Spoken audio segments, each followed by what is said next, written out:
Hello बच्चों, कैसे हो? आई होप आप सब लोग रिवीजन कर रहे होंगे जो भी मैं वीडियोस डाल रही हूँ। एंड कमेंट करके मुझे बताया भी करो कि वो आपके लिए हेल्पफुल हैं भी कि नहीं है, या फिर उसमें क्या चीज़ आप चाह रहे हो कि मैं इंक्लूड करूँ। आप मुझे वो भी बताओ, ठीक है। आज हम ह्यूमन फिजियोलॉजी का थर्ड चैप्टर यानी कि बॉडी फ्लूइड्स एंड सर्कुलेशन, उसके शॉर्ट आंसर्स याद करेंगे। जितने भी वन वर्ड हैं आप सारे इनको रिवाइज कर लो एक दो बार, ठीक है। आपको पूरा चैप्टर जो है वो क्लियर हो जाएगा। अब ऑलरेडी आपको चैप्टर काफ़ी अच्छे तरीके से आता है, क्लास में हमने बहुत अच्छे तरीके से पढ़ा था। अभी आपको क्या करना है, सिर्फ फटाफट से मेरे साथ साथ रिवीजन करते जाना है, क्योंकि मैं बीच बीच में क्या करूँगी, आपको समझाऊंगी भी। कोई भी टॉपिक है उससे रिलेटेड मैं लिंक करके आपको चीज़ें बताऊंगी, ठीक है। तो बॉडी फ्लूइड्स एंड सर्कुलेशन की अगर मैं बात करूँ तो इसमें तीन चीज़ होती है, फ्लूइड, हार्ट और एक हमें क्या चाहिए उसमें, आपका ब्लड कैपिलरीज का नेटवर्क, ठीक है। तो सबसे पहले बात कर लेते हैं फ्लूइड की करते हैं, तो ज़्यादा डिटेल में नहीं जाएंगे। तो जो फ्लूइड सेल्स के अंदर होता है उसको इंट्रासेलर फ्लूइड बोल देते हैं, और जो सेल के बाहर फ्लूइड होता है उसको एक्स्ट्रा सेलर बोल देते हैं। मैंने आपको बताया था कि जो बाहर फ्लूइड होता है सेल के, उसके अंदर सबसे ज़्यादा अबंडेंट पाए जाने वाला जो कैटायन है वो है सोडियम आयन। इनका यूज़ आगे न्यूरल वाले में पढ़ेंगे, जब एक्सोन का कंडक्शन पढ़ेंगे ना एक्सोन के अंदर, तो आप देखो कि बाहर क्या है, सोडियम ज़्यादा होते हैं, कैल्शियम ज़्यादा होते हैं, और अंदर क्या होते हैं, एक्सोन के अंदर पोटेशियम ज़्यादा होते हैं वहाँ पे, है ना। तो most abundant cation in extra cellular fluid is sodium, और इंटरसेलर फ्लूइड के अंदर पोटेशियम ज़्यादा होता है, ठीक है। ब्लड क्या होता है, एक स्पेशल टाइप का कनेक्टिव टिश्यू होता है। स्पेशल क्यों बोलते हैं, क्योंकि इसमें फाइबर ही नहीं होते हैं, फाइबर्स एब्सेंट होते हैं। ब्लड की स्टडी को हिमेटोलॉजी बोलते हैं, याद रखना। कलर क्या होता है ब्लड का, जर्नल अगर आपसे पूछेगा कि भाई कलर बताओ सीधा, तो आप बोलोगे रेड है। लेकिन अगर प्रिसाइसली पूछ ले कि भाई ऑक्सीजनेटेड का कितना कैसा होता है और डीऑक्सीजनेटेड का कैसा, तो ऑक्सीजनेटेड ब्लड जो होता है थोड़ा सा ब्राइट रेड होगा, और डीऑक्सीजनेटेड जो है वो थोड़ा सा डीप रेड कलर का होगा। पीएच क्या होता है ब्लड का, स्लाइटली अल्कलाइन 7.4 होगा। इम्पॉर्टेंट, ध्यान रखना, थोड़ा सा कॉन्सेप्ट है। जो एट्रियल ब्लड होता है ना, एट्रियल ब्लड, उसका पीएच थोड़ा सा ज़्यादा होता है। ज़्यादा का मतलब है थोड़ा ज़्यादा अल्कलाइन है देन द वीनस ब्लड, ठीक है। यानी कि वीनस ब्लड थोड़ा सा एसिडिक है as compare to, overall alkaline ही है बट लेस अल्कलाइन बोल सकते हो आप, तो लेस अल्कलाइन है इसका वीनस का। आपको याद है क्यों, क्योंकि CO2 का जब ट्रांसपोर्टेशन करा रहे थे हम प्लाज्मा के थ्रू, तो वहाँ पे H पॉजिटिव आयन बनते हैं, उसकी वजह से वहाँ का पीएच 7.4 नॉर्मली होता है एट्रियल ब्लड का। थोड़ा सा ऐसा हो जाएगा 7.3 हो जाएगा, 7.2 हो जाएगा, रहेगा अल्कलाइन ही। आई बात समझ में। ब्लड कॉन्स्टिट्यूट 7 to 8% क्या होता है, बॉडी वेट में कंट्रीब्यूट करता है ये। मेल्स के अंदर भाई ब्लड ज़्यादा है, ठीक है, फीमेल्स में है कम। तो मेल्स में 5 to 6 लीटर, फीमेल्स में 4 to 5 लीटर, क्योंकि फीमेल्स में मेंसुरेशन होती है और फीमेल में टेस्टोस्टेरॉन हार्मोन कम होता है। तो मेल्स के अंदर टेस्टोस्टेरॉन ब्लड की फॉर्मेशन कराता है, ये याद रखना, ठीक है। हार्मोन वाले चैप्टर में बताऊंगी कौन कौन से हार्मोन्स हैं जो आपके ब्लड की फॉर्मेशन कराते हैं। तो उसमें से क्या है, एक टेस्टोस्टेरॉन भी मेल्स के अंदर, ओके। फॉर्म्ड ब्लड की अगर मैं कॉम्पोजिशन की बात करूँ तो उसमें सबसे ज़्यादा पानी है, प्लाज्मा वाला पार्ट है, लिक्विड पार्ट, और बाकी सॉलिड पार्ट फॉर्म्ड एलिमेंट्स है 45%। उसमें RBC, WBC, प्लेटलेट्स आ जाएंगे। स्मॉलेस्ट प्लाज्मा प्रोटीन कौन सी होती है भाई, एल्ब्यूमिन। ये कौन सा, बिकॉप वाला प्रेशर लगाती है, नेक्स्ट वीडियो में डालूंगी कल एक्सक्रीशन की, उसमें देखना, ठीक है। फंक्शन क्या होता है एल्ब्यूमिन का, ऑस्मोटिक बैलेंस बनाती है। अबंडेंट प्लाज्मा अगर ये छोटी है तो सबसे ज़्यादा भी अबंडेंट यही होगी, albumin. Dash plasma protein is for defence mechanism, globulin, इसलिए इसको इम्यूनोग्लोबुलिन भी बोलते हैं, इसी को ग्लोबुलिन प्रोटीन को। ये क्या है, प्लाज्मा प्रोटीन है।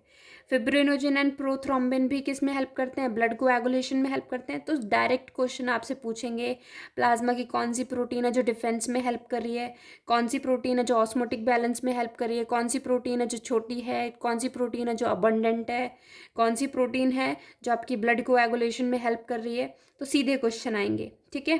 प्लाज्मा जो होता है वो स्ट्रॉ कलर का होता है, विस्कस सा थोड़ा फ्लूइड होता है, 90 से 92% उसमें पानी होता है, और 6 to 8% उसमें सारी प्रोटीन्स होती हैं। उन सारी प्रोटीन में से भी एल्ब्यूमिन सबसे ज़्यादा है, ठीक है।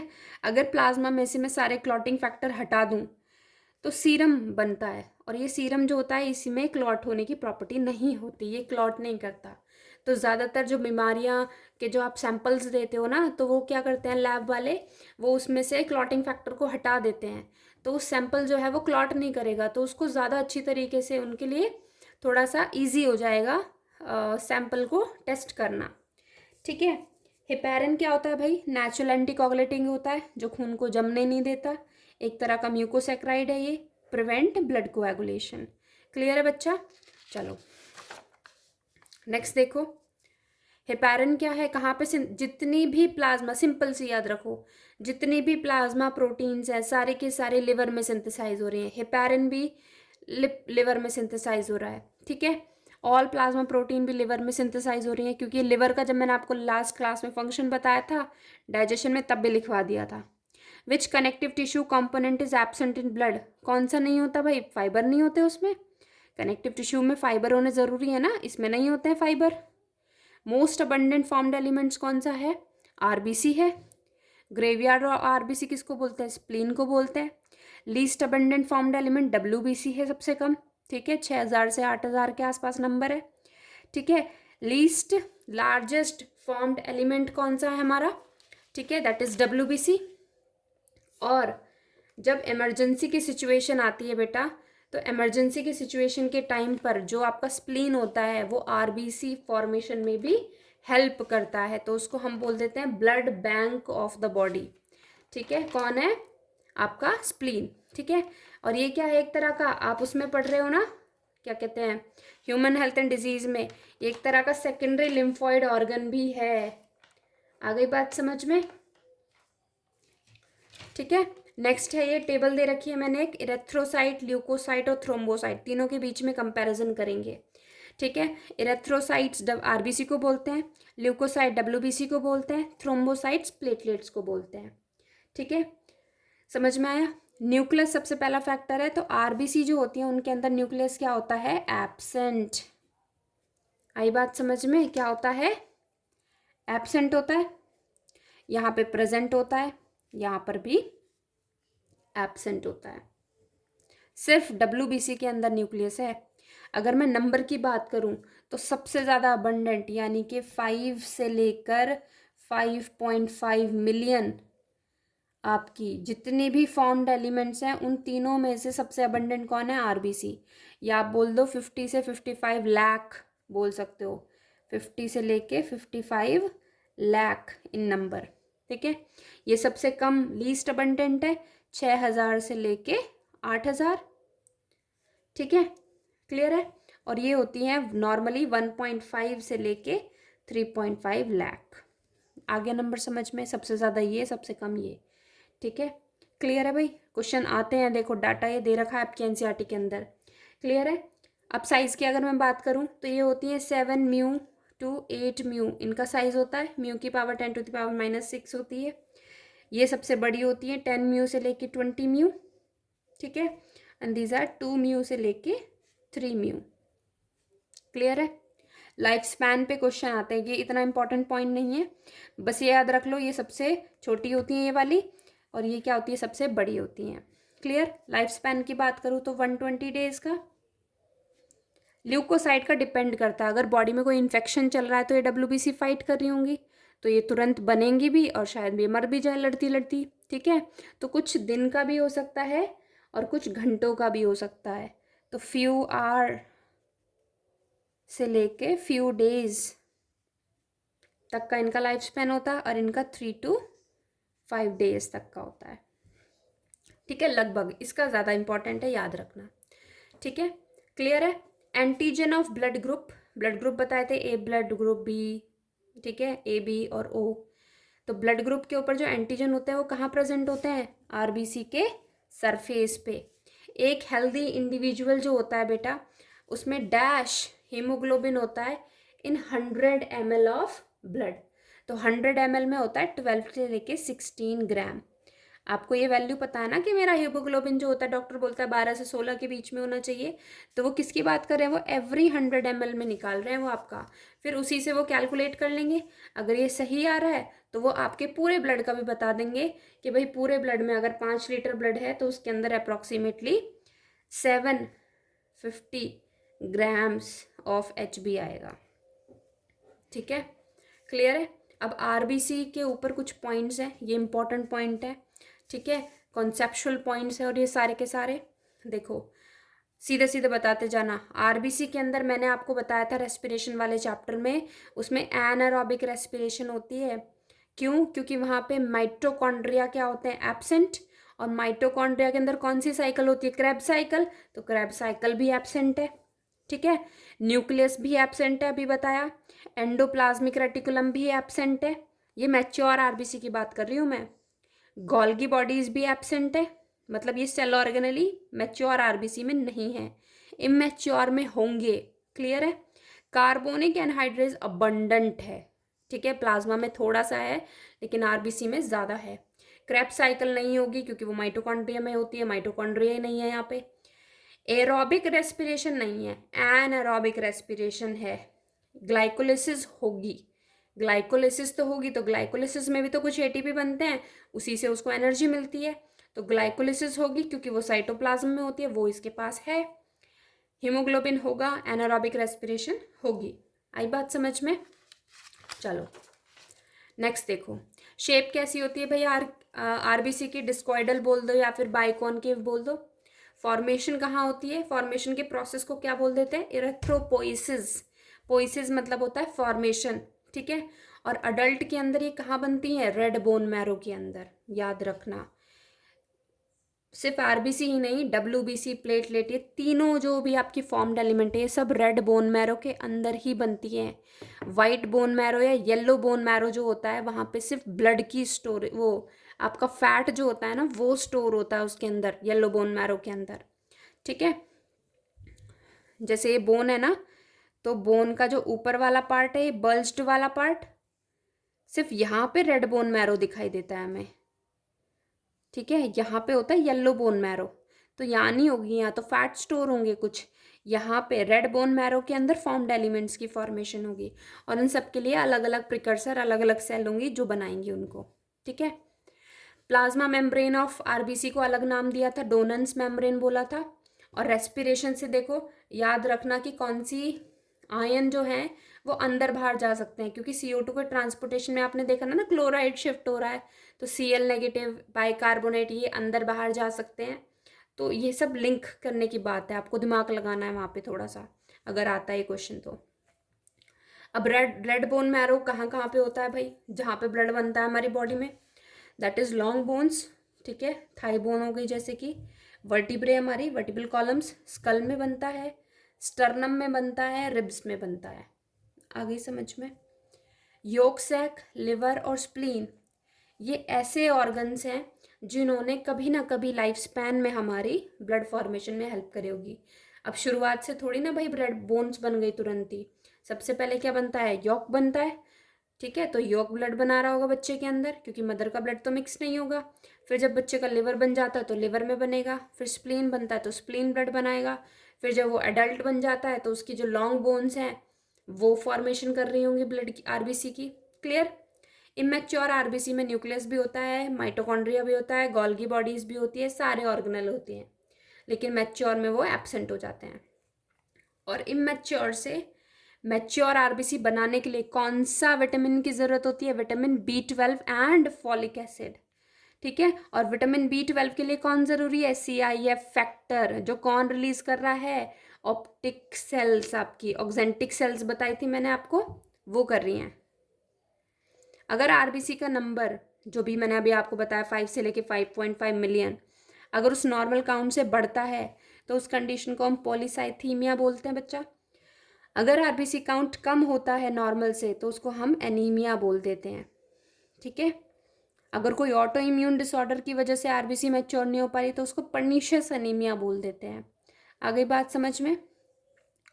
डब्ल्यूबीसी की शेप अमीबॉइड शेप होती है, जैसा पैथोजन आएगा उसके अकॉर्डिंग उसको मारने के लिए वैसी ही शेप ले लेंगे, कोई पर्टिकुलर शेप नहीं है।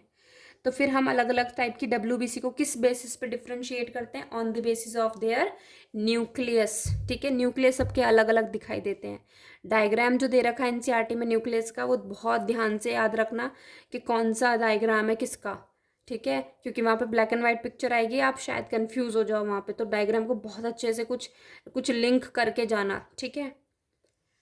If WBC number, sorry, WBC क्या होती है, लीकिंग प्रॉपर्टी शो करती है। अगर कोई पैथोजन टिश्यू में है तो ब्लड वेसल से कहाँ चली जाएंगी लीक करके, ठीक है, बाहर निकल के टिश्यू में चली जाएंगी। डब्ल्यूबीसी का नंबर, तो उस प्रॉपर्टी को डायबिटीज बोलते हैं। डब्ल्यूबीसी का नंबर 6000 से 8000 है। अगर किसी को इन्फेक्शन होता है तो 8000 से मान लो वो 20,000 हो गया, 25,000 हो गया, ज़्यादा से ज़्यादा, ठीक है। तो उस कंडीशन को हम ल्यूकोसाइटोसिस बोलते हैं, जब कोई वायरल या बैक्टीरियल इन्फेक्शन हो जाता है। अगर आपका डब्ल्यूबीसी काउंट कम होता है, 5000 हो गया, 4000 हो गया, तो उसको ल्यूकोसाइटोपीनिया बोलते हैं। पीनिया वर्ड इज़ फॉर कम होना, ठीक है, क्लियर है। लेकिन अगर आपका डब्ल्यूबीसी का काउंट 1 लाख से ज़्यादा हो गया तो भाई इतना कोई भयंकर वायरल इन्फेक्शन नहीं है जो डब्ल्यूबीसी का नंबर 6000 से 8000 के बजाय 1 लाख से ऊपर हो जाए, तो वो कंडीशन बेटा ल्यूकीमिया बन जाती है, यानी कि ब्लड कैंसर है। और प्रिसाइसली बोलो तो डब्ल्यूबीसी कैंसर है, ल्यूकीमिया, ठीक है। Order of percentage of WBC, एक बार इसकी टेबल देख लो, कौन कौन से जो है हमारे डब्ल्यूबीसी प्रेजेंट होती है, कितने टाइप्स की होती हैं, ठीक है। तो एक ही चार्ट देख लेना ज़रा, ठीक है। ये टेबल मैंने आपको बनवाई थी क्लास में, बहुत इंपॉर्टेंट टेबल है ये, ठीक है, इसलिए मैंने टेबल ही रिवाइज करा रही हूँ आपको। टाइप्स ऑफ डब्ल्यूबीसी दो बेसिस पे, एक होती है ग्रेन्युलोसाइट, एक होती है ए ग्रेनुलोसाइट। ग्रेन्यूल्स होते हैं जिसमें, ठीक है, यहाँ पे ग्रेन्यूल्स होंगे साइटोप्लाज्म में, यहाँ पे नहीं होंगे, तो ये ए ग्रेनुलोसाइट हो गई। 3 तरह की होती है, एसिडोफिल, बेजोफिल, न्यूट्रोफिल, ठीक है। मैंने बताया था शेप अमीबॉइड होती है, तो न्यूक्लियस की शेप अलग अलग है, ठीक है। तो यहाँ पे क्या दे रखा है, एसिडोफिल जो है वो बाइलोब्ड न्यूक्लियस है, 2 लूब्स है, और वो कितना है बेटा, 2 to 3% है, ठीक है। और इसका फंक्शन क्या होता है, resist infection and also associated with the allergic reactions के साथ। ये फंक्शन इनके डायरेक्ट याद रखना, क्या लाइन बोली हुई है, किसके लिए बोली हुई है, ठीक है। बेजोफिल्स जो है हमारी, ठीक है, बेजोफिल्स क्या करेंगे भाई, एस शेप का न्यूक्लियस होता है उसका थोड़ा सा, और ये सबसे लीस्ट अबंडेंट होती हैं, लीस्ट अबंडेंट, ठीक है, सबसे कम होती हैं। और इनका फंक्शन क्या होता है, यही कुछ इन्फ्लामेटरी रिएक्शंस में इन्वॉल्व होती हैं, सिक्रीट करती हैं सेरोटोनिन, हिस्टामिन और हेपेरिन, ठीक है। देन आते हैं न्यूट्रोफिल पे, एक्सक्यूज मी। न्यूट्रोफिल में कैसा होता है, मल्टी लोब्ड न्यूक्लियस होता है, 3 से 4 लोब होते हैं। ये सबसे ज़्यादा अबंडेंट है, मोस्ट अबंडेंट, और ये वंडरिंग टाइप की होती हैं, मतलब इधर उधर घूमती रहती हैं ये, ठीक है। मोस्ट वाइडली स्प्रेड बोल दे, मोस्ट वंडरिंग बोल दे, ठीक है। सबसे ज़्यादा कौन सी मिलेंगी डब्ल्यूबीसी, न्यूट्रोफिल। कोई पैथोजन आपकी बॉडी में अंदर एंटर होगा तो कौन सबसे पहले एनकाउंटर करेगी, neutrophil, because it is a part of innate immunity, ठीक है, बैरियर्स का पार्ट है, फिजियोलॉजिकल सेल्युलर बैरियर है एक तरीके का ये, ठीक है। फैगोसिटिक नेचर की होती है, मोस्ट एक्टिव होती है, और मोटाइल, मोटाइल का मतलब वाइडली स्प्रेड, आपकी बॉडी में घूमती रहेगी, ठीक है, घुमक्कड़ है ये। ए ग्रेनुलोसाइट, मोनोसाइट और लिम्फोसाइट। मोनोसाइट जो होती है बेटा, वो जो है वो लार्जेस्ट है एक तो, इनका जो न्यूक्लियस है वो कैसा है भाई, यहाँ पे किडनी शेप का है, ठीक है। और ये 6 to 8% होती हैं, ये भी खतरनाक फैगोसिटिक होती है, मतलब खा जाएंगी बिल्कुल पैथोजन को, ठीक है। लिम्फोसाइट जो होती है 2 तरह की होती है, B lymphocyte, T lymphocyte, and these are responsible for our immune system. इनसे ही हमारी इम्यूनिटी बनती है। इनका न्यूक्लियस जो होता है राउंड होता है और लार्ज होता है, साइटोप्लाज्म बहुत ही कम होता है, स्कैंटी साइटोप्लाज्म होता है, 20 से 25% प्रेजेंट होती हैं। बच्चा क्लियर है बिल्कुल table, these are responsible for the. तो आपको डायरेक्ट क्वेश्चन पूछेंगे, बताओ भाई सबसे लार्जेस्ट आपकी डब्ल्यूबीसी कौन सी है, मोनोसाइट है, लीस्ट अबंडेंट कौन है, बेजोफिल है, मोस्ट अबंडेंट कौन है, न्यूट्रोफिल है। सबसे पहले बॉडी में एनकाउंटर कौन करेगी, न्यूट्रोफिल। सबसे ज़्यादा घुमक्कड़ डब्ल्यूबीसी कौन सी है, न्यूट्रोफिल, ठीक है। एलर्जिक रिएक्शंस के लिए कौन रिस्पॉन्सिबल है, एसिडोफिल, ठीक है। हेपेरिन, हिस्टामिन, सेरोटोनिन कौन रिलीज कर रही है? आपकी बेसोफिल। फैगोसिटिक नेचर कौन कौन सी है? न्यूट्रोफिल, मोनोसाइट दोनों है। इम्यून सिस्टम कौन बना रही है? लिम्फोसाइट बना रही है। राउंड न्यूक्लियस किसका है? लिम्फोसाइट का है। एस शेप का न्यूक्लियस किसका है? बेसोफिल का। बाइलोब्ड किसका है? एसिडोफिल का। मल्टीलोब्ड किसका है? न्यूट्रोफिल का। किडनी शेप किसका है? मोनोसाइट्स का। तो ऐसे क्वेश्चन आपसे पूछेंगे। सबसे ज्यादा कौन है? न्यूट्रोफिल। ऐसे क्वेश्चंस आएंगे। क्लियर है भाई? आगे बढ़े। वीडियो को लाइक कर दिया करो और पूरी वीडियो मेरी देख लिया करो। सुबह से शाम हो जाती है इनको नोट्स को बनाने में मेरे को, ठीक है। लास्ट में रात को जाके वीडियो बनानी पड़ती है, रात को ही अपलोड करनी पड़ती है।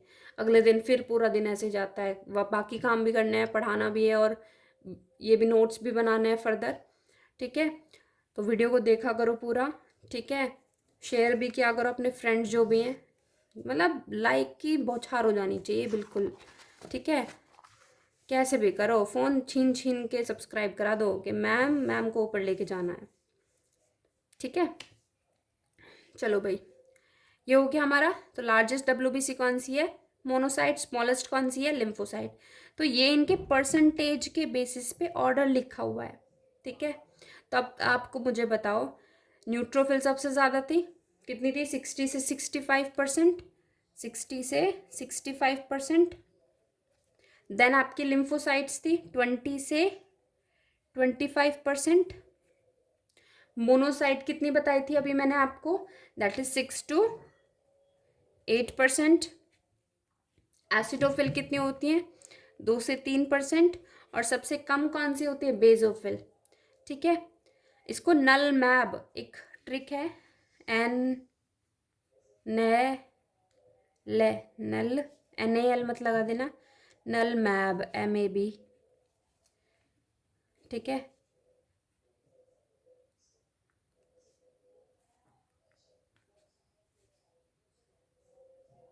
ऐसे याद रख लेना, न ल नल म अ ब, ठीक है। ब बनाना था, बी बना दिया मैंने, भ बना दिया। अब ये भगवान मेरी हिंदी, ठीक है। नल मैप, नल मैप से सीक्वेंस आपको याद रहेगा, न्यूट्रोफिल, ल्यूकोसाइट, आपके लिम्फोसाइट, मोनोसाइट, एसिडोफिल, बेसोफिल, नल मैप, ठीक है। याद रखना है इसको।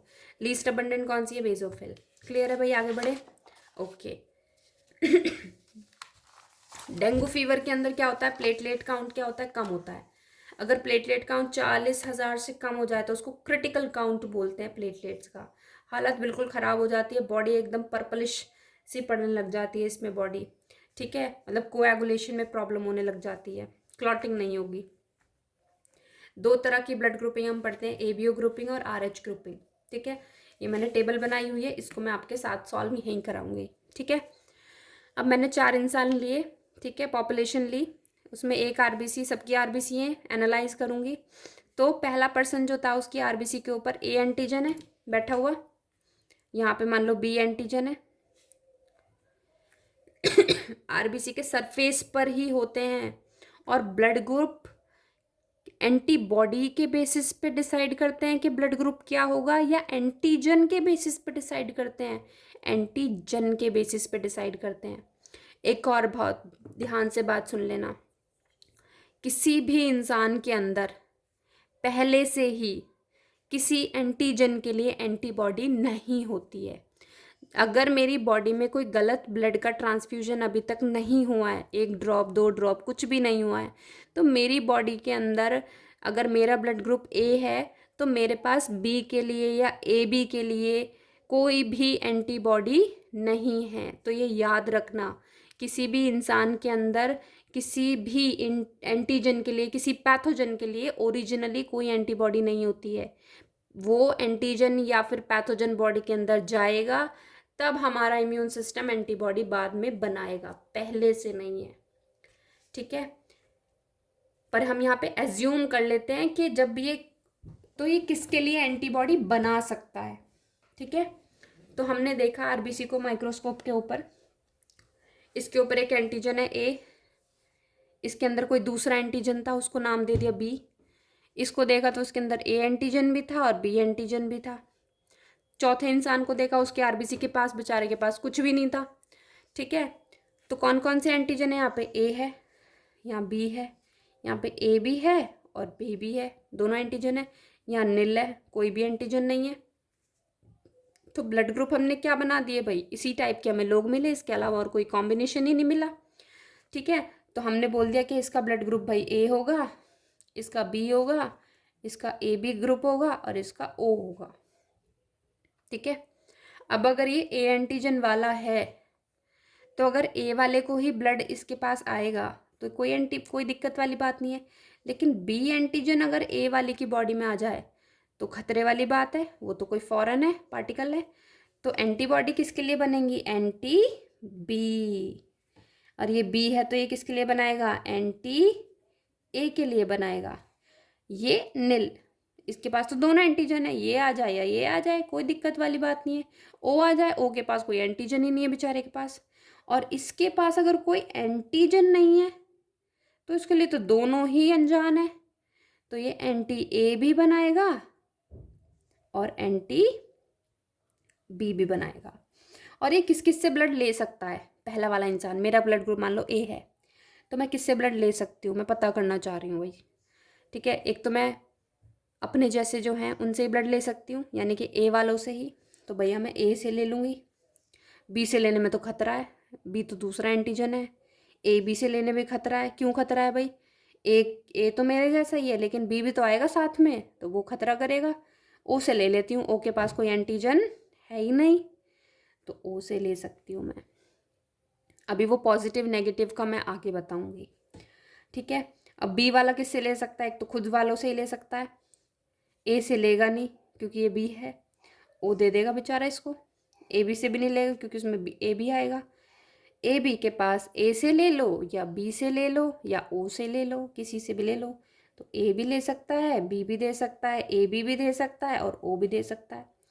ओ वालों को कोई नहीं दे सकता, तो ओ वाले सिर्फ ओ से ही लेंगे, क्योंकि ए आएगा तो भी खतरा, बी आएगा तो भी खतरा। तो वो भैया वो अपना क्लियर करके चलता है, मैं तो जो मेरे जैसे हैं मैं उनसे ही कांटेक्ट रखूँगा, बाकी जाओ भाड़ में। ठीक है, और किस किस को डोनेट कर सकते हैं ब्लड, ए वाले हैं तो अपने वालों को तो कर ही सकते हैं। देखो ए भी सबसे ले रहा है, रिसीव कर रहा है ना सबसे, तो हम दे देते हैं भाई, ए बी को दे देगा। बी किसको दे सकता है, अपने वालों को ही, जैसे अपने जैसे को, और ए बी को दे देगा। ये किसको दे सकता है, ये सिर्फ अपने जैसों को दे सकता है। ठीक है, क्योंकि ये अगर ए को देगा तो उसमें बी एंटीजन चला जाएगा, बी को देगा तो बी तो ठीक है पर ए भी चला जाएगा, तो ये अपने वालों को देगा सिर्फ। और ओ किसको दे रहा है, ओ के पास को तो बेचारे के पास कोई एंटीजन ही नहीं है, वो लेता भी सिर्फ अपने वालों से है लेकिन देता सबको है। ठीक है, ए को भी दे देगा, बी को भी दे देगा, ए बी को भी दे देगा और ओ को भी, क्योंकि उसके पास कोई एंटीजन नहीं है। ठीक है, तो वो चला जाए तो कोई दिक्कत वाली बात नहीं है। अगर रॉन्ग ब्लड ट्रांसफ्यूजन हो गया, पहले टाइम पे बहुत रॉन्ग ब्लड ट्रांसफ्यूजन हो जाते थे, जब इतनी टेक्नोलॉजीज़ नहीं थी ब्लड टेस्ट करने की, पता नहीं होता था कि भाई ब्लड टेस्ट भी मैच करना होता है किसी को देने से पहले। तो उससे क्या होता है, आरबीसी की क्लम्पिंग हो जाती है, मतलब एंटीजन और एंटीबॉडी रिएक्शन होने के कारण आरबीसी का डिस्ट्रक्शन हो जाता है, उसको हम बोलते हैं आरबीसी क्लम्पिंग। और थक्के मतलब क्लॉट से जम जाते हैं ब्लड वेसल्स के अंदर, जिसकी वजह से पेशेंट की डेथ हो जाती है। ठीक है, और एंटीजन एंटीबॉडी की रिएक्शन होगी वहाँ पे, उसको हम ए ग्लूटिनेशन बोलते हैं। ठीक है, R H grouping second blood group है हमारा, सेकेंड टाइप का जो हम पढ़ते हैं। अब ये हम अपने ब्लड ग्रुप के ऊपर पॉजिटिव और नेगेटिव लगाते हैं, तो वो क्यों लगाते हैं, पॉजिटिव है मतलब वो पॉजिटिव सोचते हैं कुछ नहीं। पहली बात तो आर एच नाम कैसे रखा, क्योंकि सबसे पहली बार एक बंदर रेसिस मंकी था उसके अंदर मिला था, तो रेसिस का आर एच निकाल लिया हमने, तो आर एच एंटीजन। 80% क्या बोल रही हूँ मैं, इंग्लिश ही ठीक है, 80% जो लोग हैं पूरे वर्ल्ड में वो आर एच एंटीजन होता है उनके पास। ठीक है, मतलब ए और बी एंटीजन के अलावा एक और एंटीजन होता है हमारे आरबीसी के ऊपर, उसको आर एच एंटीजन नाम दे दिया जिसने भी वो फाइंड किया था। ठीक है, तो 80% लोग जो होते हैं उनके पास आर एच एंटीजन होता है, यानी कि वो सिंपल लैंग्वेज में बात करूँ तो पॉजिटिव ब्लड ग्रुप वाले होते हैं। जिनके पास आर एच होगा वो आर एच पॉजिटिव कहलाएंगे। जैसे मेरा ब्लड ग्रुप एक्चुअल में ए पॉजिटिव है, तो ए पॉजिटिव होने का मतलब है मेरी आरबीसी के ऊपर एक तो ए एंटीजन है और एक आर एच एंटीजन है। मान लो तुम्हारा ब्लड ग्रुप ए नेगेटिव है, तो ए एंटीजन तो है तुम्हारी आरबीसी पे, लेकिन नेगेटिव साइन क्या डिनोट कर रहा है कि आर एच आपके पास नहीं है। तो अगर आप नेगेटिव हो तो आप रेयर हो, आप पूरे 100 में से सिर्फ 20% वाले लोग हो। ठीक है, नेगेटिव ब्लड ग्रुप रेयर ही होते हैं, और उसमें से भी कौन सा सबसे ज़्यादा रेयर होता है वो मुझे कमेंट करके बता देना एक बार। ठीक है, ठीक है। अभी आर एच का देख लेते हैं। 2 इंसान है, एक के पास जिसकी आरबीसी के सरफेस पे आर एच है, एक की आरबीसी के सरफेस पे आर एच नहीं है। ठीक है, आर एच है यहाँ पे, आर एच यहाँ पे नहीं है, तो मैंने लिखा ही नहीं आर एच। तो एंटीबॉडी कौन सी होंगी इनके पास, एंटीजन कौन सा है, आर एच है, इसके पास नील, कोई एंटीजन नहीं है। एंटीबॉडी अगर ये आर एच है इसके पास, तो इसके पास तो किसी के लिए एंटीबॉडी नहीं होगी। अगर ये वाला ब्लड इधर आ जाए तो कोई दिक्कत नहीं है, तो नील। ठीक है, क्योंकि इसके पास तो कोई एंटीजन है ही नहीं ना। तो ये वाला ब्लड अगर इधर आ जाए, अगर ए नेगेटिव, ए पॉजिटिव वाला बंदा अगर ए नेगेटिव वाले से ब्लड ले ले तो कोई दिक्कत की बात नहीं है, क्योंकि ए नेगेटिव वाले के पास आर एच एंटीजन नहीं है, और ए एंटीजन तो इसके पास भी है पॉजिटिव के पास। ठीक है, किससे ब्लड ले सकते हैं, तो देखो एक अपने वालों से ही ले सकते हैं। अब मैं पॉजिटिव नेगेटिव भी बताऊंगी। ठीक है, तो जो पॉजिटिव ब्लड ग्रुप वाले होते हैं वो पॉजिटिव से भी ले लेते हैं, यानी कि आर एच पॉजिटिव वालों से भी ले लेते हैं, और आर एच नेगेटिव वालों से भी ले सकते हैं। लेकिन जो नेगेटिव वाले होते हैं वो भैया पॉजिटिव वालों के साथ चल ही नहीं सकते, वो नेगेटिव वालों के साथ ही रहेंगे ज़्यादा, वही उन्हें अच्छे लगते हैं। तो ये सिर्फ आर एच नेगेटिव वाले से ही ब्लड लेंगे। ठीक है, किसको डोनेट कर सकते हैं, अब देखो ये तो पॉजिटिव से ले ही नहीं रहा है, तो बेचारे किसको दे सकता है, सिर्फ आर एच पॉजिटिव को, ये दोनों को दे सकता है। ठीक है, एडवाइस सबको दे देंगे, लेकिन लेंगे नेगेटिव वालों से ही एडवाइस। ठीक है, आर एच पॉजिटिव को भी ब्लड दे सकता है और आर एच नेगेटिव को भी, अपने जैसों को तो देगा ही एडवाइस, पर दूसरों को भी दे देगा, लेकिन लेगा किससे, सिर्फ नेगेटिव वालों से ही, उन्हीं से वो प्रभावित रहता है। ठीक है, तो इसी के बेसिस पे अगर अब मैं बात करूं कि यूनिवर्सल रिसिपिएंट कौन हो गया भाई हमारा, A B negative, sorry A B positive, और यूनिवर्सल डोनर कौन हो गया, universal donor that is O negative. Negative वाले तो वैसे ही रेयर थे, 20% ही है, बाकी 80% आर एच पॉजिटिव वाले हैं, और उसमें भी ओ नेगेटिव सबसे रेयर है। क्यों है भाई ओ नेगेटिव वाला, देखो ओ किससे ब्लड ले रहा था, सिर्फ ओ से ही। अब ओ नेगेटिव वाले में भी और रिस्ट्रिक्शन हो गई, वो सिर्फ ओ नेगेटिव से ही लेगा, ओ पॉजिटिव से ले ही नहीं सकता। बट ये दे सबको सकता है, ओ नेगेटिव वाला सबको दे देगा, ए पॉजिटिव को भी, ए नेगेटिव को भी, बी पॉजिटिव को भी, बी नेगेटिव को भी, ए बी पॉजिटिव को भी, ए बी नेगेटिव को भी। ठीक है, ओ पॉजिटिव को भी, ओ नेगेटिव को भी, दे सबको रहा है, सारे ब्लड ग्रुप, सारे कॉम्बिनेशन, 8 ब्लड ग्रुप्स को। लेकिन ले किससे सकता है, सिर्फ ओ नेगेटिव वाले से, और ये सबसे ले लेगा क्योंकि पॉजिटिव भी है, तो पॉजिटिव वाले तो पॉजिटिव से भी ले लेते हैं, नेगेटिव वालों से भी ले लेते हैं, तो सारे कॉम्बिनेशन 8 से ब्लड ले सकता है ये। तो ये सबसे एडवांटेज वाले होते हैं, इनको ब्लड की कभी कमी नहीं होती, बहुत आसानी से मिल जाता है। आर एच पॉजिटिव ग्रुप वाले, मैंने थोड़ी हिंदी भी ऐड करी, इंग्लिश। ठीक है, आर एच पॉजिटिव ग्रुप वाले जो होते हैं वो पॉजिटिव और नेगेटिव दोनों से ब्लड ले लेते हैं, लेकिन आर एच नेगेटिव वाले जो होते हैं वो सिर्फ नेगेटिव वालों से ब्लड ले सकते हैं। क्लियर है। अब एक केस ऐसा कौन सा होता है जहाँ पे आर एच की इनकम्पैटिबिलिटी बाय नेचर बन गई है। ठीक है, वो तब होता है जब मदर, अब देखो मदर और फादर में से किसी का भी ब्लड ग्रुप अगर आर एच पॉजिटिव है तो कन्फर्म है बच्चे का आर एच पॉजिटिव ही होगा, क्योंकि एंटीजन डोमिनेंस की बात नहीं है यहाँ पे। मदर के पास मान लो है ही नहीं R H antigen, negative blood group है, पापा के पास है, तो किसी एक का तो पास ऑन करेगा, तो पापा के पास ये तो वही पास ऑन कर जाएगा, मदर के पास है तो मदर का कर जाएगा। लेकिन आर एच एंटीजन जिसके भी पास होगा, अगर एक पेरेंट के पास है तो वो बच्चे में ज़रूर जाएगा, इट इज़ कन्फर्म। तो एक केस ऐसा है जिसमें मदर है, ब्लड नेगेटिव है उसका, मान लो ए नेगेटिव ब्लड ग्रुप वाली है, फादर का मान लेते हैं ए पॉजिटिव ब्लड ग्रुप है, तो बच्चे का भी ए पॉजिटिव हो जाएगा। अब ब्लड इसका ए पॉजिटिव, ए नेगेटिव अभी मैंने आपको बताया नेगेटिव वाले तो ब्लड पॉजिटिव वाले को ले ही नहीं सकते। ठीक है, अब आप बोलोगे मैम प्रेगनेंसी के टाइम पे मदर का और फीटस का ब्लड तो मिक्स ही नहीं होता। हाँ तो ठीक बात है, तो पहली प्रेगनेंसी तो सेफ़ है, पहली डिलीवरी तो सेफ़ हो जाएगी। बट डिलीवरी होते टाइम ऐसा हो सकता है बाय चांस कि फीटस का जो ब्लड है थोड़ा सा मदर के ब्लड में मिक्स हो जाए, बस थोड़ी सी ड्रॉप घुलनी चाहिए ब्लड की। हमारा इम्यून सिस्टम तो मतलब क्या कहते हैं सीआईडी से भी ज़्यादा स्पीड से काम करता है। ठीक है, तो वो क्या करेगा और पता भी नहीं चलेगी किसी इंसान को बाहर से देख के, तो वो तो बना लेगा ना एंटीबॉडीज़, थोड़ा सा ब्लड मिल गया उसको। तो नेक्स्ट प्रेगनेंसी जब होगी बेटा, तो नेक्स्ट प्रेगनेंसी के टाइम पे वो सेकंड प्रेगनेंसी में जो फीटस होगा उसको डिस्ट्रॉय कर देगा। और उस बीमारी को क्या बोलते हैं, RH इनकम्पैटिबिलिटी में बच्चे को इरेथ्रोब्लास्टोसिस हो जाती है। इरेथ्रोब्लास्टोसिस फीटलेसिस, ये भी नाम याद रखना। इसको HDN भी बोलते हैं, हीमोलाइटिक डिजीज़ ऑफ न्यूबॉर्न। आई बात समझ में? चलो, अब ये चीज़ डॉक्टर्स को अब पता है, पहले से ही पता होती है भाई ब्लड ग्रुप बता दो मम्मा पापा का। ठीक है, तो अगर RH इनकम्पैटिबल और कोई पढ़ी लिखी गायनेकोलॉजिस्ट होगी तो वो क्या करेगी, वो क्या करेगी आपका जो ब्लड जब डिलीवरी होगी तो तुरंत ही क्या करेगी, या तो प्रेगनेंसी के दौरान ही या फिर डिलीवरी के जस्ट इमिडिएटली वो क्या करेगी, मदर को एक वैक्सीन लगा देगी, रोगम वैक्सीन इसका नाम है, या फिर आप बोलो anti-RH एंटीजन।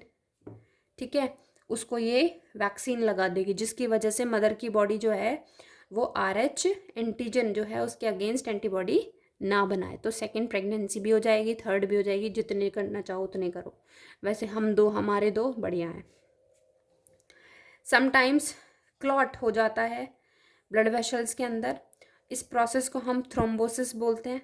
कभी कभी खून गाढ़ा हो जाता है तो खून के क्लॉट बनने लग जाते हैं अपने आप ही, उसको थ्रोम्बोसिस बोल देते हैं, और उस क्लॉट को थ्रोम्बस बोलते हैं। और अगर क्लॉट वो मूव कर रहा है ब्लड वेसल्स में, ठीक है, तो उसको एनबोलस बोलते हैं हम लोग। ठीक है, not from the syllabus, just you can remind it. अब जब कोएगुलेशन होती है, चोट लग जाती है ना, लेकिन खून थोड़ी देर बाद बंद हो जाता है, तो बट्टा हमारी बॉडी के अंदर एक बहुत ही बढ़िया मैकेनिज्म है, खून को जमा देने वाली मशीन। ठीक है, कैस्केड थ्योरी है, वो उसको समझाती है। उसके अंदर सबसे इम्पॉर्टेंट जो मिनरल है, जो आयन है, इम्पॉर्टेंट रोल प्ले करता है, दैट इज़ कैल्शियम। तो कैल्शियम खाया करो। ठीक है, मखाने में बहुत सारा होता है, खूब खाओ। और कौन सा विटामिन चाहिए इसमें, विटामिन के चाहिए। ठीक है, विटामिन के इम्पॉर्टेंट आपको बता दूँ, it is the vitamin which synthesises in your body, colon में बनता है आपके ये। विटामिन डी और विटामिन के आपकी खुद की बॉडी में सिंथेसाइज होते हैं बेटा। आई बात समझ में? ठीक है, विटामिन के भी ज़रूरत है आपके कोएगुलेशन के लिए, खून जमाने के लिए। मैकेनिज्म कैसे होता है, जब चोट लगती है तो कुछ प्लेटलेट्स भी फट जाती हैं, टीयर हो जाती हैं, तो वो रिलीज़ करते हैं एक फैक्टर दैट इज़ थ्रोम्बोप्लास्टिन। अब ये थ्रोम्बोप्लास्टिन में जैसे ही कैल्शियम आयन जुड़ते हैं तो वो कन्वर्ट हो जाता है थ्रोम्बोकाइनेज एंजाइम में। तो थ्रोम्बोप्लास्टिन से क्या बना, थ्रोम्बोकाइनेज। अब इस थ्रोम्बोकाइनेज एंजाइम है एक तरह का, इसका काम क्या है, ये एक तो प्रोथ्रोम्बिन जो लिवर में बन रहा है, ठीक है, एक टाइप का कोएगुलेशन वाली प्रोटीन बताई थी ना पीछे, वो उसको थ्रोम्बिन में कन्वर्ट कर देगी, थ्रोम्बोकाइनेज। और ये जो थ्रोम्बिन है ये फिब्रिनोजिन जो कि एक प्लाज्मा प्रोटीन है, क्लॉटिंग में हेल्प करती है, उसको फिब्रिन में कन्वर्ट कर देगी। ठीक है, और फिब्रिन में क्या हो जाएगा, जितनी भी डेड WBC हैं, डेड RBC हैं या बाकी लिविंग भी है, वो सब क्या करेंगे, वहाँ पे ट्रैप हो जाएंगी। और ट्रैप होने के बाद एक रेडिश ब्राउन कलर का एक क्लॉट बना लेंगी। ठीक है, एक चोट के ऊपर खुरंड जिसको आप हिंदी में बोल देते हो, ठीक है, उसको हम क्या बोल देते हैं, क्लॉट बोल देते हैं, तो वो बन जाएगा। ठीक है, तो इसमें सीक्वेंस क्या क्या होगा वो भी अभी बताऊंगी। ठीक है, तो मिनरल फॉर ब्लड कोएगुलेशन कौन सा था भाई हमारा, कैल्शियम आयन था। ठीक है, which WBC have S shaped nucleus, that is आपकी बेजोफिल। ठीक है, antigen present on RBC surface पर होती हैं। Blood group O have which antigen, no antigen, nil, कोई एंटीजन नहीं होता ओ के पास, बेचारे के पास। ठीक है, अगर ओ पॉजिटिव है अगर, तो हाँ वहाँ पे एक आर एच एंटीजन होगा। अगर सिर्फ ओ लिखा है तो कोई एंटीजन मत लिख के आना। ओ पॉजिटिव लिखा है बेटा तो आर एच वाला होगा उसके पास, लेकिन बाकी ए और बी नहीं होंगे। ठीक है, तो लिख देना इफ़ ओ पॉजिटिव पूछा है देन आर एच एंटीजन यहाँ पे है प्रेजेंट। अगर ओ नेगेटिव पूछा है आपसे तो नो एंटीजन, नील। ठीक है, कोई एंटीजन नहीं है ओ नेगेटिव पे, ओ पॉजिटिव के पास है, तभी तो कोई एंटीजन नहीं है ना ओ नेगेटिव पे, तभी तो यूनिवर्सल डोनर है, किसी को भी दे देगा। आई बात समझ में? WBC फॉर इम्यून रिस्पॉन्स कौन सी थी? लिम्फोसाइट्स। इम्यून सिस्टम यही बना रही है, इम्यून सिस्टम के लिए याद रखना lymphocyte, B lymphocyte, T lymphocyte. ठीक है, which antibody is release during first pregnancy? पहली प्रेगनेंसी तो सेफ होगी, बताया था अभी, क्योंकि IgM बनती है। This is the largest antibody, मैं बताऊंगी आपको ह्यूमन हेल्थ एंड डिजीज़ में। ठीक है, तो ये बड़ी होती है तो प्लेसेंटा को क्रॉस करके नहीं जा पाती है। ठीक है, पता नहीं चलती है, या फिर ब्लड का ट्रांसफ्यूजन जब तक होता है तब तक डिलीवरी हो चुकी होती है, तो कुछ नहीं कर पाती है। Which WBC have round and large nucleus? आपको पता है भाई, बता दो फटाफट से, कमेंट भी कर सकते हो आप। That is lymphocyte only, lymphocytes. What percent of functional of neutrophil? ये बेसिकली मैंने गलत से लिख दिया है, परसेंटेज पूछ रहे हैं कि कितनी होती है, तो सबसे अबंडेंट होती है 60 से 65% होती है। ठीक है, which WBC are phagocytic in nature? तो मोनोसाइट्स भी होती है, न्यूट्रोफिल भी होती है, दोनों होती है, मोनोसाइट्स एंड न्यूट्रोफिल, ये दोनों फैगोसिटिक नेचर की होती हैं। मिडल मैन ऑफ बॉडी किसको बोलते हैं? बिचौलिया। तो ब्लड के और टिश्यूज के बीच में क्या होता है भाई? लिम्फ फ्लूइड होता है, तो लिम्फ हो गया। ठीक है, मिडल मैन है। लिम्फ कैसे बनता है? प्लाज्मा प्लस WBC, तो प्लाज्मा है सिर्फ और WBC, और WBC में से कौन सी है? लिम्फोसाइट्स है सिर्फ, तभी तो नाम लिम्फ रखा है। ठीक है, क्लियर है? RBC और प्लेटलेट्स क्या है यहाँ पे? एब्सेंट है। अब काम क्या है इनका? लिम्फ किस में जाएगा? लिम्फेटिक वेसल्स में जाएगा। पहले लिम्फेटिक कैपिलरीज जाएंगी, फिर लिम्फेटिक वेसल्स जाएंगी, फिर बड़ी लिम्फेटिक वेसल्स हो जाएंगी। ठीक है, तो वो एक जो आपकी विलाई में प्रेजेंट होती है उसको क्या बोलते हैं? लैक्टियल, जो फैट का और फैट सॉल्युबल विटामिन का एब्जॉर्प्शन कराती है in the form of chylomicrons. Clear है? स्टेटमेंट अबाउट द लिम्फ, भाई कलरलेस फ्लूइड होता है, बिल्कुल सही बात है। Middle man of the body, बिल्कुल सही बात है, सारी ट्रू स्टेटमेंट है। RBC और प्लेटलेट एब्सेंट होती हैं, बिल्कुल सही बात है। WBC present but less than, obviously बात है। WBC है इसके अंदर लेकिन ब्लड के कंपैरिजन में तो कम ही है ना, तो ये भी स्टेटमेंट सही है। लिम्फ क्लॉट कर सकता है, बिल्कुल कर सकता है। प्लाज्मा अगर है वहाँ पे तो प्लाज्मा की प्रोटीन भी तो होंगी, हमने तो माइनस नहीं करा उनको।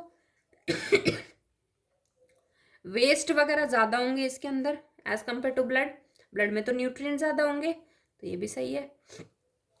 क्लियर है? यहाँ पे वेस्ट ज़्यादा होंगे, ब्लड में न्यूट्रिएंट ज़्यादा होते हैं।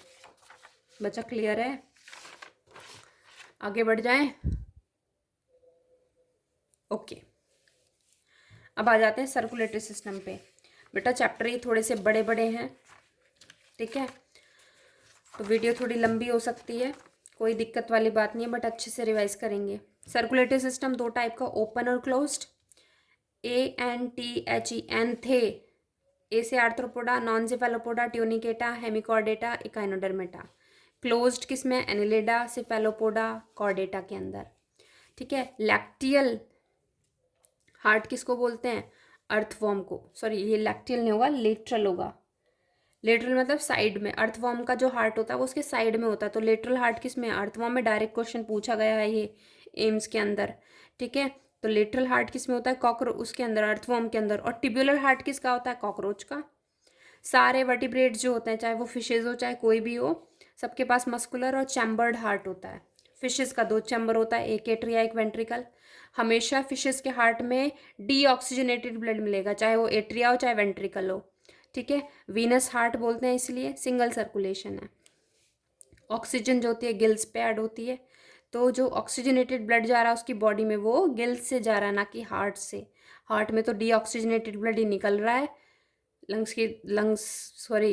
हार्ट से निकल के गिल्स की तरफ, गिल्स में ऑक्सीजन ऐड हो गई और गिल से टिश्यू के पास, टिश्यू से वापस हार्ट में deoxygenated blood. Amphibians, reptiles, reptile में से आप क्रोकोडाइल, एलिगेटर, घड़ियाल, इन सब की फैमिली को हटा दो, ठीक है। 3 चैम्बर का होता है, इन सब के अंदर 4 चैम्बर का होता है, 2 atria, 1 ventricle, incomplete double circulation, ventricle में मिक्सिंग हो जाती है। क्रोकोडाइल में, बर्ड में और मैमल्स में 4 चैम्बर का हार्ट होता है, 2 atria, auricles, 2 ventricles, double circulation, ठीक है। प्रॉन के अंदर एट्रियल हार्ट होता है, मतलब ऑलवेज ऑक्सीजनेटेड ब्लड होता है उनमें, और फिशेस के हार्ट में हमेशा डीऑक्सीजनेटेड ब्लड रहता है। If human heart is tilted towards the right side, normally left side tilted होता है, लेकिन मान लो किसी किसी केस में रेयरली वो राइट साइड की तरफ शिफ्ट हो गया, तो उस कंडीशन को हम डेक्स्ट्रोकार्डिया बोलते हैं, जिनका दिल जो होता है वो हमारे राइट साइड की तरफ होता है। हार्ट के चारों तरफ एक कवरिंग है, उसको पेरिकार्डियम बोल देते हैं, प्रोटेक्टिव होती है, सराउंड करती है हार्ट को। उसमें एक फ्लूइड होता है जो फ्रिक्शन को रिड्यूस करता है, डिहाइड्रेशन को प्रिवेंट करेगा, शॉक एब्जॉर्बर की तरह काम करेगा।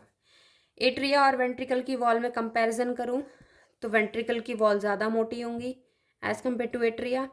दोनों वेंट्रिकल में अगर कंपैरिजन करूं राइट और लेफ्ट में, तो ज़्यादा पंप किसको करना है, ज़्यादा दूर ब्लड किसको पंप करना है, लेफ्ट वाले को ना, ऑक्सीजनेटेड ब्लड पूरी बॉडी में देना है, तो भाई लेफ्ट वाले की जो वॉल है वो ज़्यादा थिक होगी एज़ कम्पेयर टू राइट वाले को। में क्या है, डीऑक्सीजनेटेड, किसको देना है डीऑक्सीजनेटेड, फिर से ऑक्सीजनेशन बनाने के लिए लंग्स, लंग्स तो बिल्कुल बाजू में ही है उसके दोनों, ठीक है। दोनों लंग्स के बीच में जो स्पेस है मीडियास्टाइनम, वहीं तो हार्ट प्रेजेंट है, ठीक है। कॉर्डी टेंडनी क्या होते हैं बेटा, अब मैं आपको हार्ट का डायग्राम दिखा दूँ, इसी से मैं तुम्हें सारे लेबलिंग्स वगैरह जो होंगे वो समझाऊंगी यहाँ पे, ठीक है। दिख रहा है भाई, चलो देखो, ये हमारा प्यारा सा हार्ट है, ठीक है। ये वॉल वगैरह बना दी है मैंने ये वाली रेड से, ठीक है। अब ये जो मैंने दिखाए हैं यहाँ पे, ये ऐसे रिजेस जैसी, इन रिजेस को हम क्या बोल देते हैं, इधर 3 है, इधर 2 हैं, तो ये जो रिजेस दिख रही हैं आपको, इनको बोलते हैं कॉलमने कॉर्निये, ठीक है, क्लियर है। और इनके ऊपर क्या है, ये पैपिलरी मसल्स हैं, इन पैपिलरी मसल से क्या जुड़े हुए हैं, ये धागे जैसे, इनको बोल देते हैं हम लोग कॉर्डे टेंडने। क्या बोलते हैं इनको, कॉर्डे टेंडने, जो वाइट कोलाजन फाइबर के बने होते हैं। ये हमारे जो वाल्व्स हैं, बाइकस्पिड वाल्व और ट्राइकस्पिड वाल्व, ट्राई मतलब 3, ठीक है, बाइकस्पिड वाल्व मतलब 2 वाल्व हैं, इसमें 2 फ्लैप्स है, तो बाइकस्पिड। और ऐसे भी पूछ लेते हैं कि बाइकस्पिड का दूसरा नाम क्या है, मिट्रल वाल्व, या मिट्रल वाल्व किसको बोलते हैं, बाइकस्पिड को, ठीक है, ओके। ये जो ओपन है वाल्व समझ में आया। यहाँ पे क्या होता है, बीच में सेप्टम है, तो आपको वॉल दिख रही होगी, ये ज़्यादा मोटी है, देखो, है ना, ये वाली इसकी कंपैरिजन में, ठीक है। हार्ट की वॉल की बात करूँ मैं, तो सबसे बाहर वाली पेरी एपिकार्डियम, बीच वाली मायोकार्डियम और सबसे अंदर वाली एंडोकार्डियम। जो मोटाई कहीं पे ज़्यादा है कहीं पे कम है, वो किसकी वजह से है, मायोकार्डियम की वजह से। हार्ट का जो है होता है हमारा, ये नीचे वाला पार्ट एपेक्स कहलाता है, एपेक्स जनरली ऊपर वाला पार्ट होता है। तो हमारा हार्ट जो होता है वो ऐसे फिस्ट जैसी होती है, मुट्ठी जितना, तो समझो ये वाला पार्ट जो है वो एपेक्स है और ये वाला पार्ट जो है वो बेस है। तो ऊपर से जो दिखेगा आपको वो ऐसे दिखेगा हार्ट, तो एपेक्स दिखेगा पहले, ये ऐसे है ना, तो ऐसे दिखेगा, क्लियर है, समझ में आ गया डायग्राम, ठीक है। यहीं पे क्या होता है हमारा, सैन होता है, पेसमेकर बोलते हो। यहाँ पे क्या होता है, राइट एट्रिया के साइड ही, यहाँ पे एवीएन होता है, एट्रियो वेंट्रिकुलर नोड, ये इम्पल्स यहाँ भी भेजेगा, इधर भी भेजेगा, इसके पास भी भेजेगा, ये यहाँ से फर्दर इम्पल्स भेजेगा इन द फॉर्म ऑफ आपके वो बंडल ऑफ हिस, यहाँ पे क्या होता है, बंडल ऑफ हिस होते हैं, फिर वो डिवाइड हो जाते हैं 2 पार्ट में, इधर और इधर, और यहाँ पे जाके फर्दर परकंजे फाइबर्स बनते हैं, ठीक है, इम्पल्स के लिए। आई बात समझ में, ठीक है।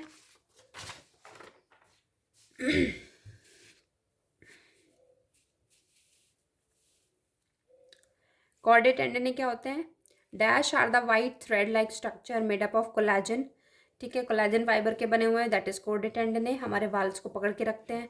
मोस्ट अबंडेंट प्रोटीन कौन सी है भाई? कोलेजन है हमारी बॉडी के अंदर, ठीक है, क्योंकि कनेक्टिव टिश्यू का पार्ट है ये। रोल क्या है रिजिस का? सरफेस एरिया इंक्रीज कर रही है वो। रोल ऑफ पेपिलरी मसल्स क्या करिए? कॉर्डेड टेंडन को पकड़े हुए हैं ताकि हमारा ब्लड जो है वो लीक ना कर जाए, ठीक है। थिनेस्ट ब्लड वेसल कौन सी है? कैपिलरी होती है। ब्लड वेसल कौन कौन सी है? आर्टरी, वेन और कैपिलरी, ये सबसे पतली होती है।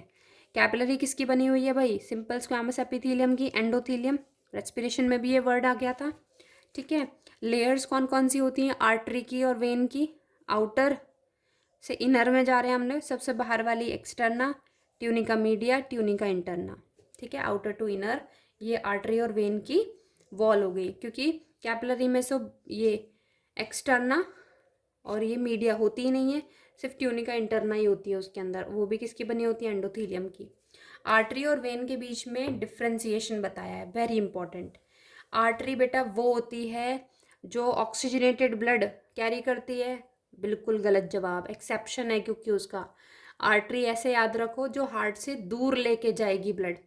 ऑक्सीजनेटेड ब्लड है तो वो हार्ट की थोड़ी ज़रूरत है, हार्ट तो पंप कर रहा है, तो ऑक्सीजनेटेड ब्लड दूर जाएगा, बॉडी के पास जाएगा। तो bring blood from heart to tissues, बिल्कुल सही है।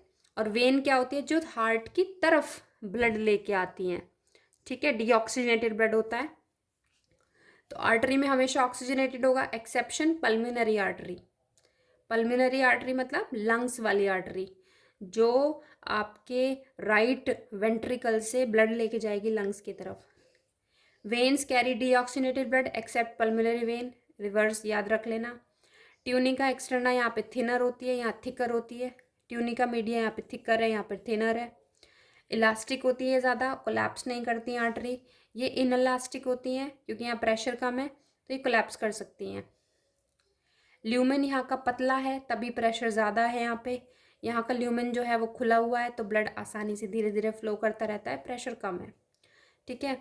और प्रेशर कम है तो इस वजह से वाल्व्स क्या है यहाँ पे? प्रेजेंट है और मोर है, ज़्यादा है।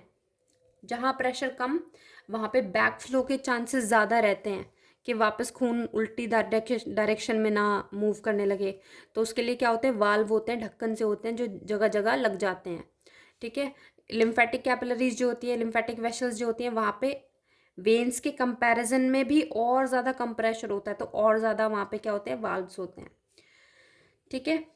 ये क्या होती है हमारी डीप, आपको आर्टरीज बाहर से नहीं दिखेंगी, लेकिन दो आर्टरी ऐसी हैं जिनको आप फील कर सकते हो बाहर से हाथ टच करके। एक तो जो डॉक्टर रिस्ट पे चेक करता है, ठीक है, ऐसे ऐसे चेक करेगा ना, ऐसे हाथ लगा के, तो आप फील कर सकते हो इसको। एक होती है आपकी नेक वाले रीजन में, अगर आप नेक के रीजन के चेक करोगे तो वहाँ पे होती है कैरोटिड आर्टरी, ये ब्रेन को ऑक्सीजनेटेड ब्लड लेके जा रही है। और ये वेन्स तो हमें आसानी से दिख जाती हैं, ये रही वेन्स, ठीक है, ब्लूइश कलर की जो दिखती हैं बाहर से, ठीक है। या वाल्व एब्सेंट है या प्रेजेंट है। यहाँ तो इतना तेज़ प्रेशर है कि बैक फ्लो का कोई चांस ही नहीं है, तो वाल्व है ही नहीं। ये अपीयर होती है पिंकिश ब्राइट रेड कलर, ये रेड और ब्लूइश कलर की अपीयर होती है बाहर से। कैसे पता चलेगा? मान लो किसी का हाथ कट गया, तो आपको कैसे पता चलेगी कि भाई आर्टरी कटी है, वेन कटी है, ठीक है। तो अगर देखो ऐसे हो रहा है कि ब्लड एकदम तेज़ी से आया, बंद हो गया, तेज़ी से आया, बंद हो गया, तो जर्क लग रहा है। तो अगर जर्की फ्लो है ब्लड का, तो वो क्या है भाई?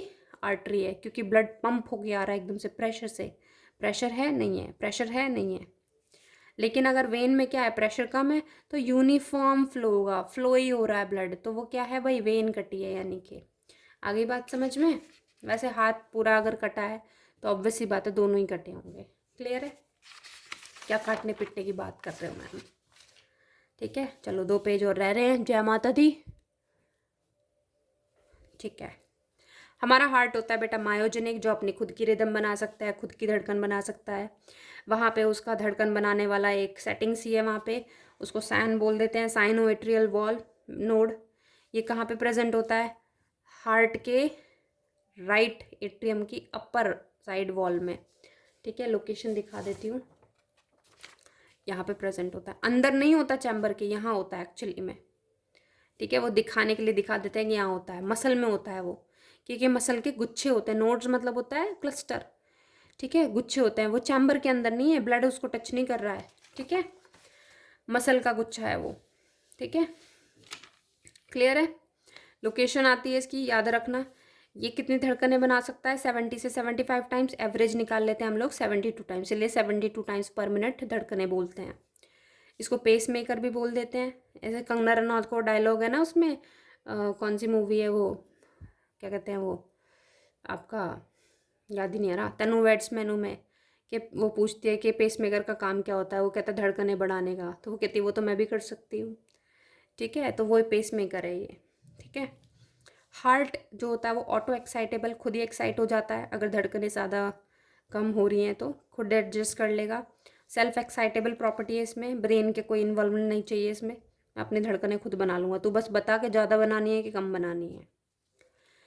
एक और इसमें होता है एवियन एट्रियोवेंट्रिकुलर नोड। यहाँ से जो इम्पल्स निकलेगी, एक्चुअली खुद की इम्पल्स नहीं बना रहा है जब तक ये काम कर रहा है, सैन जो है ये इसको ऑर्डर दे देगा, ये उस इन्फॉर्मेशन को और ज़्यादा बढ़ा चढ़ा के बता देगा। ठीक है, मिर्च मसाले लगा के वेंट्रिकल के पास भेज देगा।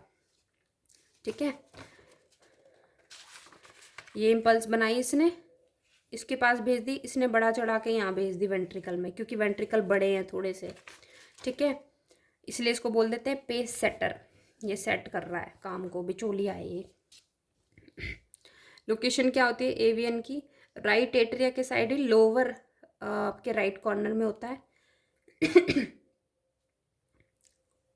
क्लियर, समझ में आया? और ये किसको इम्पल्स भेजता है? वेंट्रिकल्स को, through the bundle of his.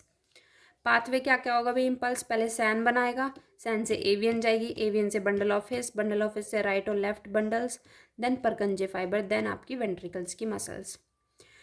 Cardiac cycle जो होती है उसकी ड्यूरेशन जो होती है वो 0.8 सेकेंड की होती है टोटल। ठीक है, कार्डिक साइकिल के अंदर दो साउंड देखने को मिलती है, लब dub.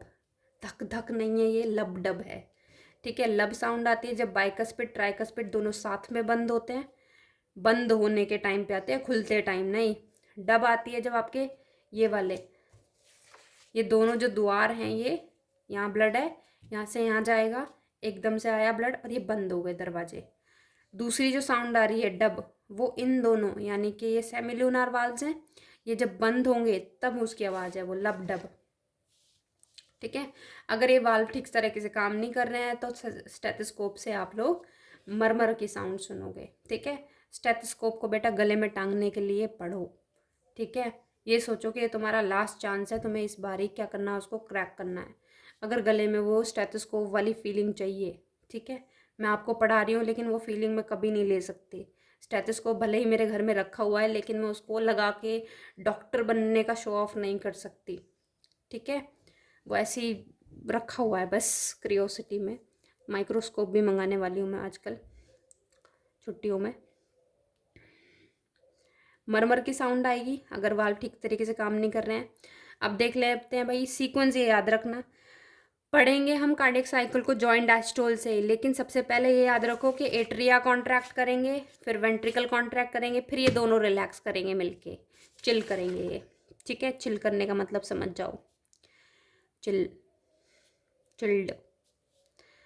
Correct sequence of cardiac cycle, atrial systole, atrial systole से कहाँ जाएंगे? वेंट्रिकल सिस्टोल में, और वेंट्रिकल सिस्टोल से होगा फिर जॉइंट डायस्टोल। तो सीक्वेंस तो यही है, लेकिन हम अपन लोग क्या पढ़ेंगे? जॉइंट डायस्टोल से पढ़ना शुरू करेंगे। तो बाइकस्पिड और ट्राइकस्पिड के दरवाजे को पट देंची मार दो, बंद कर दो तो लब साउंड मिल जाएगी। साउंड सेमिल्यूनार को भड्ड देने से बंद कर दो तो डब साउंड मिल जाएगी।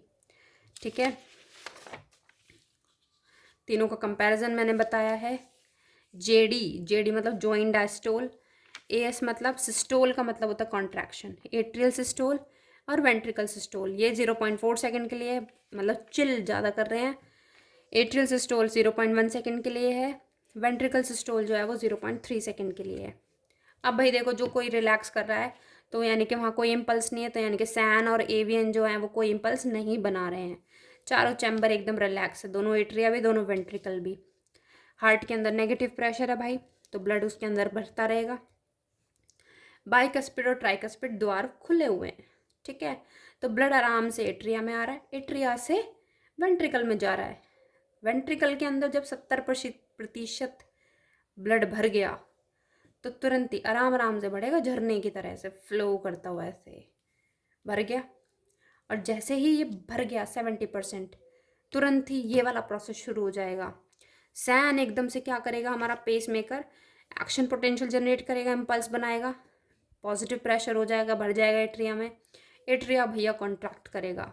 बाकी बचाओ 70% तो भर गया, 30% जो ब्लड है वो बहुत भयंकर स्पीड से एट्रिया से वेंट्रिकल में आ जाएगा। अब वेंट्रिकल में आ गया वो, द्वार जो है हमारे बाइकस्पिड ट्राइकस्पिड बंद हो जाएंगे।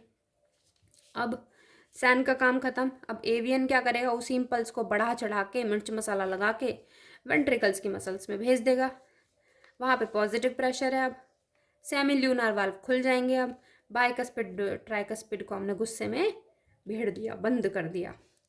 अब वेंट्रिकल के अंदर दोनों वेंट्रिकल हैं, राइट लेफ्ट।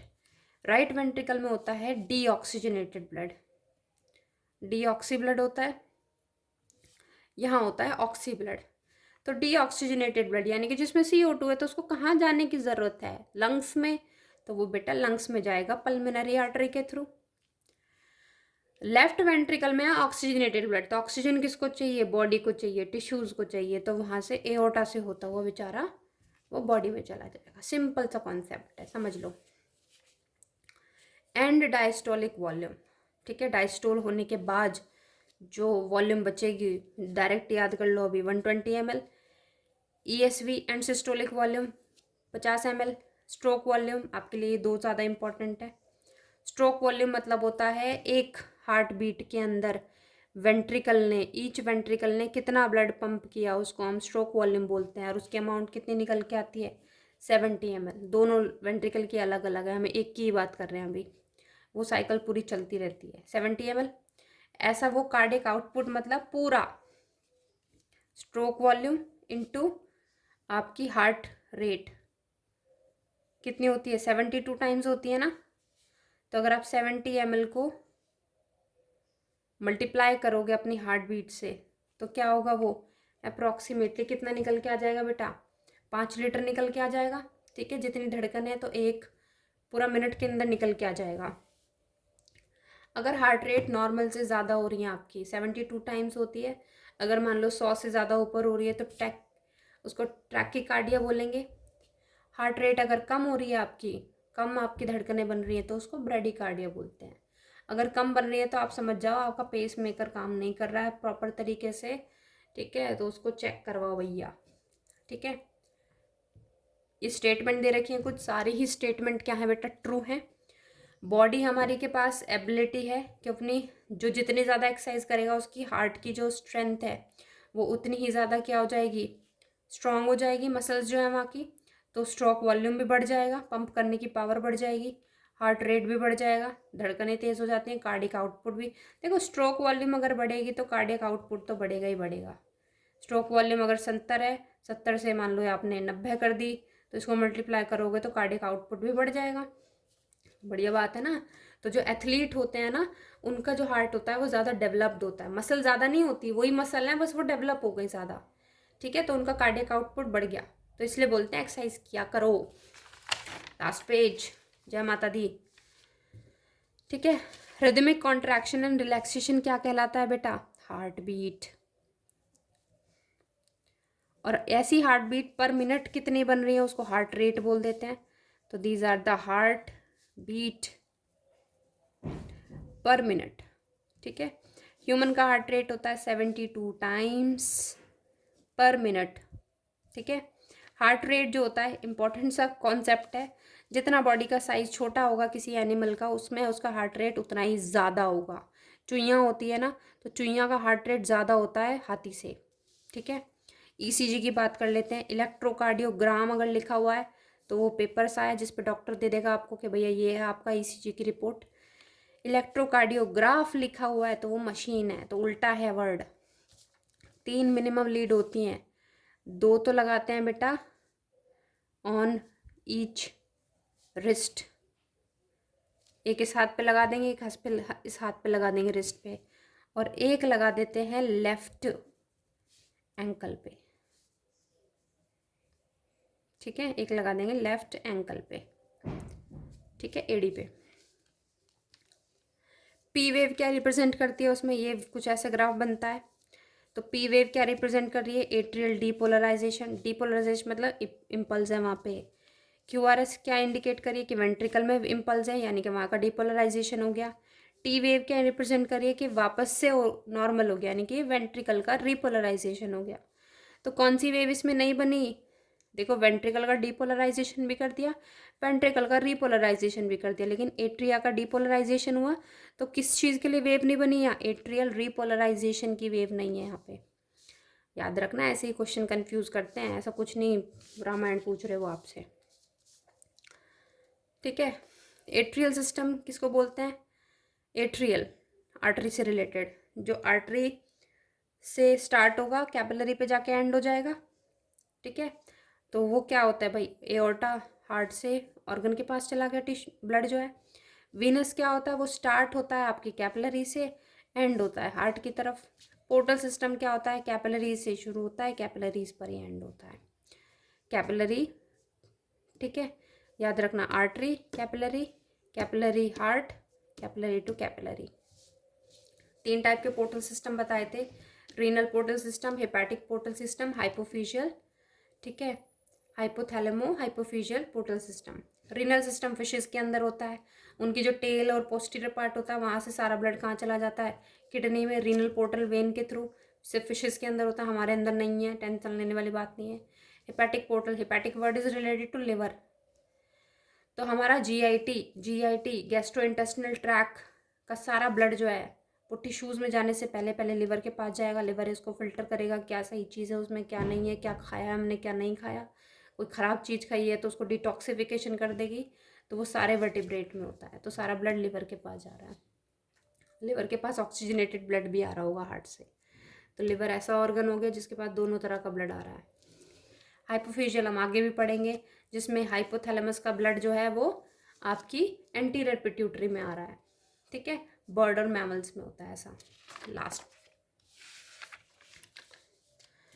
हार्ट, लंग्स और लिवर, ये 3 ऐसे ऑर्गन हैं जिनका ब्लड, जिनके अंदर ऑक्सीजनेटेड और डीऑक्सीजनेटेड ब्लड दोनों आते हैं इनके पास। देखो, हार्ट के पास भी दोनों आ रहा है, लंग्स के पास भी दोनों आ रहे हैं, लिवर के पास भी दोनों हैं। कौन सी ऐसी आर्टरी है जो ब्रेन को ब्लड डिलीवर करती है ऑक्सीजनेटेड ब्लड? Carotid artery. जो ब्रेन से वापस लेके आती है डीऑक्सीजनेटेड ब्लड, उसको जगलर वेन बोलते हैं, वेन। कोरोनरी आर्टरी वो है जो हार्ट को भी तो चाहिए ना ब्लड, तो हार्ट को ही ब्लड देती है। ठीक है, कोरोनरी वेन जो हार्ट से डीऑक्सीजनेटेड ब्लड लेती है। कार्डियक सेंटर बेटा कहाँ पे लोकेटेड होता है? मेडुला में। और मेडुला के अंदर ये कौन इसको फंक्शन को मॉडरेट कर रहा है? ऑटोनॉमस नर्वस सिस्टम के पैरासिम्पैथेटिक और सिंपैथेटिक दोनों पार्ट। कौन कौन से फैक्टर हैं, इंपॉर्टेंट पार्ट है, जो हार्ट रेट बढ़ा रहे हैं और हार्ट रेट को कम कर रहे हैं? तो देखो, सिंपैथेटिक बढ़ाता है, एड्रेनलिन हार्मोन जिसको एपिनेफ्रिन बोलते हो, तो ये भी बढ़ा रहा है heart rate. Nor epinephrine, nor adrenaline, ये भी बढ़ाते हैं। थायरॉक्सिन एक मेटाबॉलिक हार्मोन है, वो भी बढ़ाएगा, हमने हार्मोन वाले चैप्टर में पढ़ा था, फिर से रिवाइज करेंगे। एक सिंपथिन हार्मोन है, ये आपके सिलेबस में नहीं है पर इसको याद रख लो अगर क्वेश्चन आ जाता है। सिंपथिन हार्मोन भी हार्ट रेट बढ़ाता है। कम कौन कर रहा है? नॉर्मल कौन करता है भाई? पैरासिम्पैथेटिक करेगा, वेगस नर्व करेगी, जिसको हम 10th क्रेनियल नर्व बोलते हैं। क्वेश्चन आता है कि वेगस नर्व को अगर काट दिया तो क्या होगा? तो ब्लड ग्रुप जो बढ़ेगा तो वो कमी नहीं होगा हमेशा, तो वो हमेशा बढ़ता ही चला जाएगा blood, always it will start increasing. और एक होता है एसिटाइलकोलिन, न्यूरोट्रांसमीटर है, वो भी हार्ट रेट को क्या करता है? कम करता है। तो that's all for today. Video को लाइक करो, शेयर करो, चैनल के ऊपर बैठ के हार्ट की स्टडी करो, मुझे नहीं पता पर ये बटन दबवा दो भाई सबसे। ठीक है, चलो कल बनाते हैं हम लोग एक्सक्रीशन की वीडियो। अच्छे से करना क्वेश्चंस को, वीडियो को देखना आराम से, कॉपी पेन लेके बैठा करो। ठीक है, चलो बाय बाय, थैंक यू।